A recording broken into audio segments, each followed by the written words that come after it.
சகரியாவின் நாவின் கட்டுகள் அவிழ்க்கப்பட்டது போல நம்முடைய நாவில் இருக்கிற கட்டுகள் அவரை துதிக்க விடாதபடி, ஜெபிக்க முடியாதபடி, ஆண்டவருடைய வார்த்தையை பேச விடாதபடி, ஊழியம் செய்ய முடியாதபடி.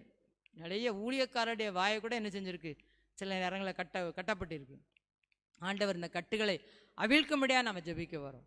அவர் சொன்னார், எப்பத்தான் சொன்னா திறக்கப்படாதுன்னு ஊமையுடைய வாய் என்ன செஞ்சுட்டு தர. அதுபோல ஆண்டவர் நம்முடைய நாவின் கட்டுகளை எல்லாம் அவரே அவிழ்க்கும்படியாக. ஆண்டவர் எப்படி ஒரு சகரியாவின் நாவில் ஊமையாக இருந்தார், யோவான் ஸ்நானகன் பிறந்த உடனே அவருடைய நாவின் கட்டுகள் என்ன செய்யப்பட்டது, அவிழ்க்கப்பட்டது. நன்றாக பேசினார்.